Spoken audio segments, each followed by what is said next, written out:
dans le Seigneur. Nous vous disons déjà merci pour nous être connectés déjà dans notre live. Excuse pour un petit retard que nous sommes en train d'aborder notre live. Voilà, comme prévu, nous devions aborder un sujet sur la réforme apostolique au temps prophétique. Je vous prie de prier avec moi pendant une seconde. Seigneur, bénis ces moments. Pense à nous, enseigne-nous au moyen de ta parole. La Bible dit que ça a été poussé par le Saint-Esprit, que les gens parlaient de la part du Seigneur. Yahweh, qu'il soit poussé par toi, que nous puissions parler de ta part, au nom de Jésus. Amen. Voilà, je suis dans le livre des Actes des Apôtres, chapitre 1, le verset 15 à 20. Il est dit, je veux lire, la Bible dit, l'apôtre Pierre, dit dans le verset 21, il dit, il faut donc que parmi ceux qui nous ont accompagnés tout le temps que le Seigneur Jésus a vécu avec nous, depuis le baptême de Jean jusqu'au jour où il a été enlevé du milieu de nous, il y en ait un qui nous soit associé comme témoin de sa résurrection. Ils en présentèrent deux, Joseph appelé Barsabas, surnommé Justus, et Matthias. Nous sommes à l'époque de la réforme apostolique parce que Judas, qui était apôtre de Jésus avec d'autres disciples, avait abandonné l'apostolat. Il a été corrompu par Satan. Il y a la confusion dans notre temps parce que nous sommes au temps prophétique. Le temps prophétique, c'est quoi? C'est le temps du soir auquel l'Église est en train de passer. Le temps du soir, c'est le moment auquel l'Église est restée dans le monde afin d'attendre le jour de la parousie qu'on appelle le jour du jugement, encore le jour de l'Éternel. Alors, face à cela, Jésus a dit ceci à Pierre. Il a dit, je bâtirai mon Église. Je bâtirai mon Église sous le principe apostolique et prophétique. C'est pourquoi Éphésiens 2, la Bible dit que vous avez été bâtis, vous avez été édifiés par le fondement des apôtres et des prophètes. Et je crois dans les livres de Nombre, la Bible dit que vous êtes le fils des prophètes. C'est-à-dire que l'Église doit marcher sur le trace des prophètes, sur le trace des apôtres, parce qu'ils en est de père de l'Église, le père qui doit montrer la voie à suivre. Mais Judas n'a pas montré la voie à suivre. Judas a fait ce qu'on appelle l'apostasie. La Bible dit que Satan entrant à Judas, bien qu'il avait une mission sacrée à réaliser sur la terre, mais sur le plan ministériel, Judas a failli à sa mission. Je prie que dans notre génération, qu'il n'y ait pas de ceux-là qui vont faillir à leur mission. Que la mission apostolique que Jésus nous a confiée, que nous puissions l'amener jusqu'à son bord, dans le nom de Jésus. L'apostolat, on reconnaît un ministère apostolique par diverses manières. Ce n'est pas en se réveillant un bon matin, on s'est fait appeler apôtre, non. Un ministère apostolique est un ministère de travail. C'est un ministère auquel quelqu'un a travaillé pour bénéficier de cet travail apostolique. Alors, le ministère apostolique détient la mission sacrée de, premièrement, veiller à la discipline de l'Église. Un apôtre veille toujours sur la discipline de l'Église locale, même de l'Église corps du Christ. Lorsque un apôtre néglige l'aspect disciplinaire, néglige l'aspect d'imposer ou encore de mettre sur place la discipline à l'Église, alors il a été dépouillé de son ministère apostolique. Deuxièmement, un ministère apostolique détient la mission sacrée d'enseigner le valeur de Christ et de la sainte doctrine. Lorsqu'on est apôtre, on révèle Christ. Christ a dit, le Saint-Esprit, quand il viendra, il vous enseignera de moi, il me glorifiera. Le but du ministère apostolique, c'est de glorifier Christ, c'est d'enseigner Christ. C'est ça. Un apôtre doit avoir un message christocentrique. C'est-à-dire, lorsqu'un apôtre parle, on sent qu'il est en train de déchiffrer Christ, il est en train de parler de Christ. Voyez l'exemple de Paul. Paul n'a pas parlé de lui. Paul était en train de déchiffrer, de décrypter la personne de Christ. C'est pourquoi même d'autres apôtres pouvaient appeler Christ, ils appelaient Jésus-Christ, mais l'apôtre Paul allait plus loin pour l'appeler Christ Jésus. C'est pour dire qu'il a compris, il a été illuminé sur la personne de Christ. Alors, un apôtre doit aussi veiller ou encore enseigner sur la sainte doctrine, les 4 éléments de la sainte doctrine. Il doit comprendre c'est quoi une opinion personnelle et c'est quoi la sainte doctrine. Qu'est-ce que un disciple peut recevoir de la sainte doctrine?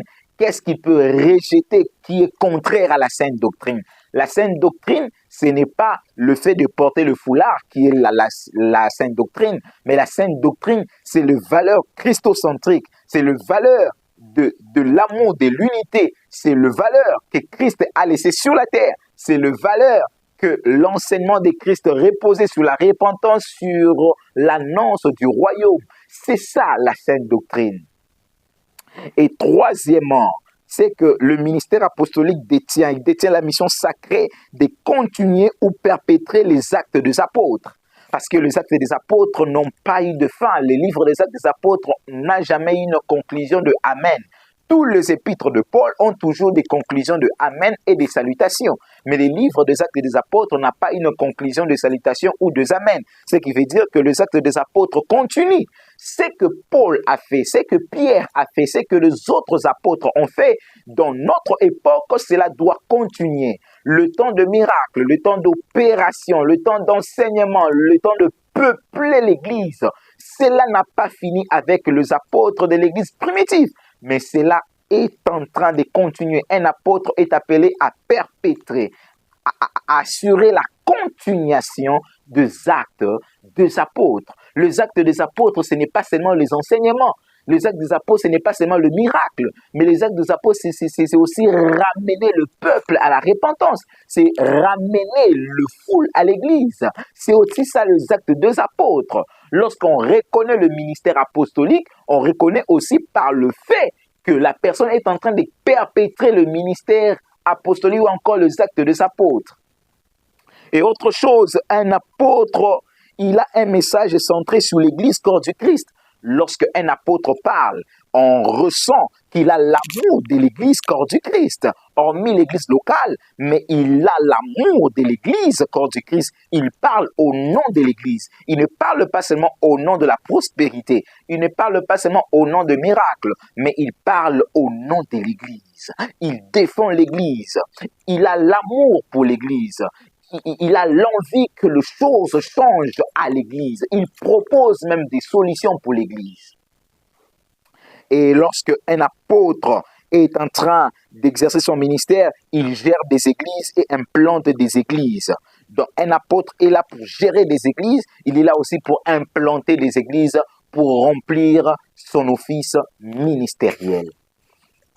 Alors, un prophète, puisque nous sommes en train de parler sur la réforme apostolique au temps prophétique, vous devez savoir c'est quoi la mission d'un prophète, la mission sacrée d'un prophète. Il détient la même mission qu'un apôtre. Il est là. Il est là pour veiller sur la sainte doctrine et expliquer les non expliqués de la sainte doctrine. Il y a des choses non expliquées de la sainte doctrine qui peuvent poser un embrouille sur la tête et s'aimer la confusion. Alors un prophète est là pour décrypter, déchiffrer les non-dits de la sainte doctrine. C'est ça la mission d'un prophète. Un prophète n'est pas là seulement pour prophétiser ça. Ça, ce sont des accessoires qui accompagnent le ministère prophétique. Mais un prophète est là pour décrypter, déchiffrer ce qui est dit dans la sainte doctrine et ce qui n'est pas dit dans la sainte doctrine, afin de les révéler au peuple. C'est ça la mission d'un prophète. Et un prophète est là aussi pour déchiffrer les mystères de Dieu dans sa parole.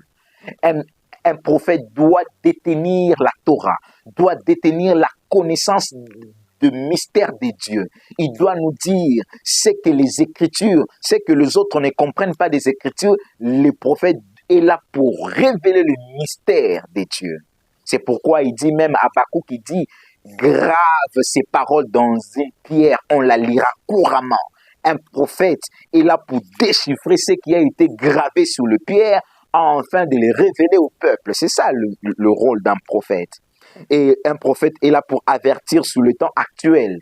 Un bon prophète, un vrai prophète appelé au ministère prophétique doit être un eschatologue de surcroît que Christ lui-même a formé. Je ne parle pas de l'eschatologue qui a appris à l'école de la théologie, mais je parle d'abord d'un eschatologue que Christ a formé de lui-même.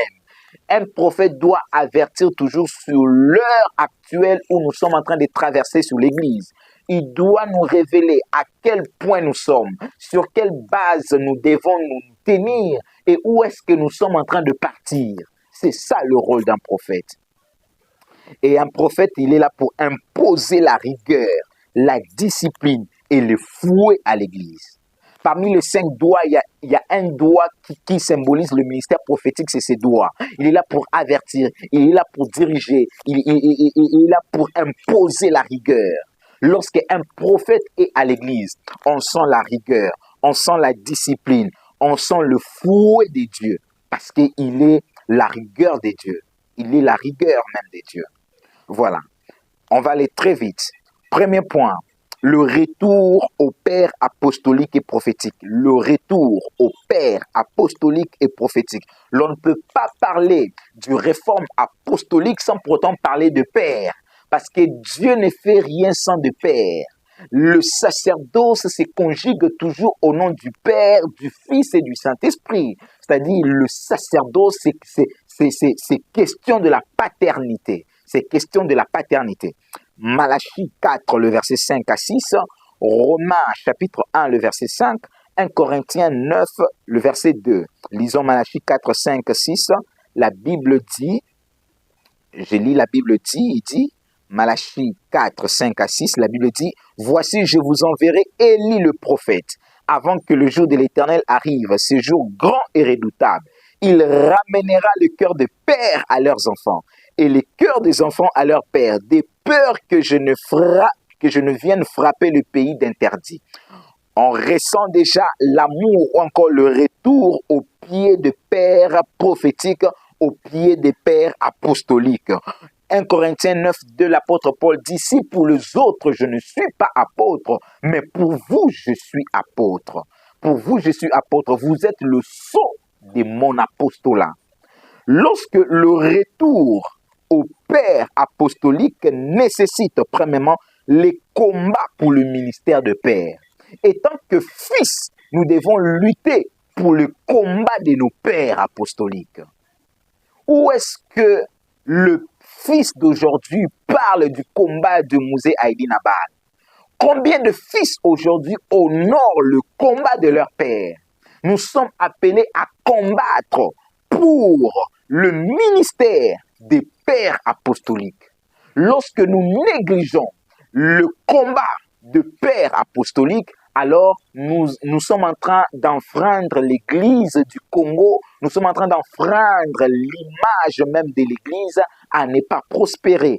Pourquoi? Parce que nous ne sommes pas sous les pieds des pères apostoliques. Deuxièmement, le retour au Père apostolique et prophétique nécessite, deuxièmement, l'impression de la doctrine de Père.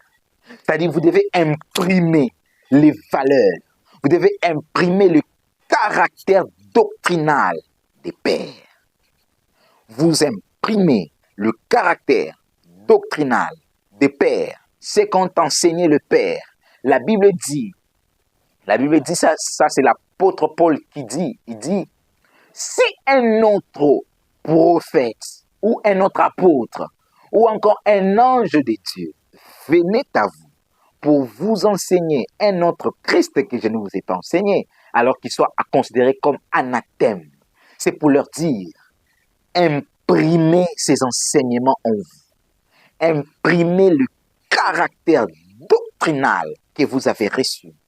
Je crois que l'Église de mon pays doit imprimer la doctrine des pères apostoliques et prophétiques afin d'émerger. Et troisièmement, pour un retour au Père apostolique et prophétique, nous devons reconnaître la reconnaissance de la paternité prophétique et apostolique dans notre pays. Dieu ne peut pas soulever plusieurs pères au même instant. Je crois qu'il y a plusieurs pères, mais il y a des pères apostoliques que nous devons considérer. Il y a des pères prophétiques que nous devons considérer. Et Dieu mandate toujours à chaque époque des pères qui soulèvent, qu'il établit. Alors nous devons reconnaître leur paternité et combattre dans les traces de la foi de Père. Hébreux 13. Il est en train de parler sur la foi d'Abraham, la foi de Noé, la foi d'Enoch, la foi. Ils ont combattu, nous devons combattre pour la foi de nos pères. Même si un père tombé, nous sommes appelés à combattre pour leur foi, pas contre leur foi, mais pour leur foi. Prier pour un père est un devoir sacré. La Bible dit alors que Pierre était en prison, l'Église priait pour Pierre. L'Église priait pour Pierre. Nous devons combattre pour la foi de nos pères. Et deuxième point pour clôturer, la réforme de l'apostolat. La réforme de l'apostolat doit se passer autour de 1. La qualité du message apostolique. En tant qu'apôtre, vous devez avoir une qualité de message que vous devez transmettre. En laissant de côté les opinions propres qui ne deviennent pas des doctrines. Lorsque l'apôtre Paul parle de foulard, lorsque l'apôtre parle du ministère de la femme, tout ça, ce sont des opinions personnelles de Paul. Mais ce ne sont pas de la sainte doctrine, ce n'est même pas dans le béatitude. Nous devons laisser de côté.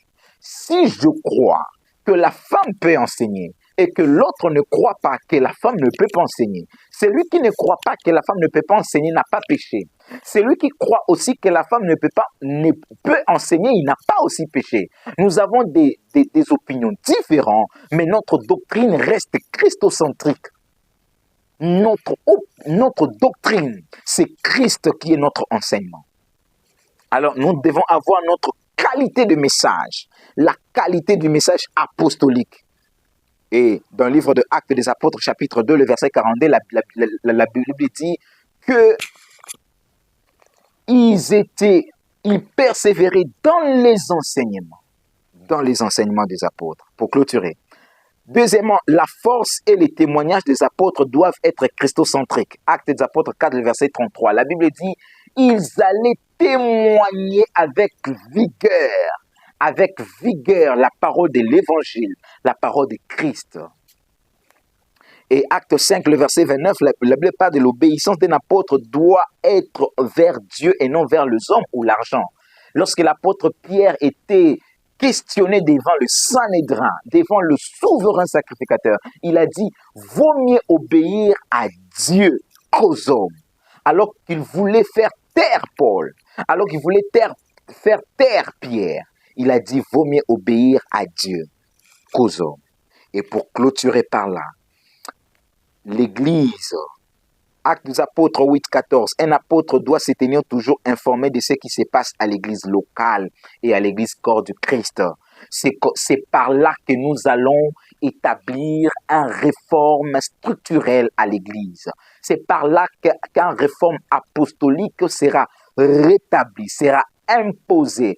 Et l'Église, le Fils, vont considérer le Père et le Père vont diriger le Fils. Et c'est par là que dans le temps prophétique où nous sommes, le Christ, quand il reviendra dans sa gloire et nous serons enlevés ensemble avec lui.